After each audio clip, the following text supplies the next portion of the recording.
সম্প্রতি শেষ হলো মেক্সিকোর ঐতিহ্যবাহী মৃতদের উৎসব বা দিয়া দে মুয়ের্তোস। আর এই উৎসবকে রঙিন করে তুলেছিল সেম্পাসুচিল বা মৃতের ফুল। তবে এবারে উৎসবের পেছনে গল্পটা ছিল একটু ভিন্ন। পুরুষ আর শিশু সমাজে রীতি ভেঙে ফুল চাষ করেছিলেন জেনেভিভা পেরেজ ও তার কন্যারা। বহুজাতিক কোম্পানির বীজের বদলে তারা বাঁচিয়ে রেখেছিলেন মেক্সিকোর নিজস্ব জাত। ঐতিহ্যবাহী মৃতদের উৎসবের আগে মেক্সিকোর বাতাসে কমলা রং ছড়িয়ে দিয়েছিল সেম্পাসুচিল ফুলের সুবাস। যে ক্ষেত ছিল পুরুষদের দখলে, সেখানেই বিপ্লব এনেছিলেন জেনোভেভা পেরেজ আর তার কন্যারা। মৃতদের স্মরণে তারা ফুটিয়েছিলেন সেই উজ্জ্বল কমলা গাদা যা মেক্সিকোর আত্মার সাথে মিশে আছে। যখন বাজার ছেয়ে গিয়েছিল সস্তা, ওদের স্বপ্ন পূরণে পাশে থাকতে পেরে আমরা গর্বিত।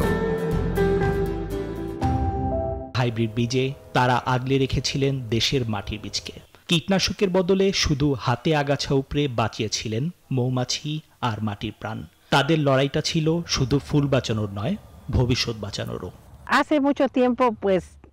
অনেক আগে এখানে প্রচন্ড পুরুষতন্ত্র ছিল, কেবল পুরুষরাই চাষ করতে পারত। তাই আমি নিজেকে বললাম, আমি কেন পারবো না, আমি পারবো। আর হ্যাঁ, আমি পেরেছি। এই ফসল আমার আর আমার মেয়েদের কাজেরই ফল।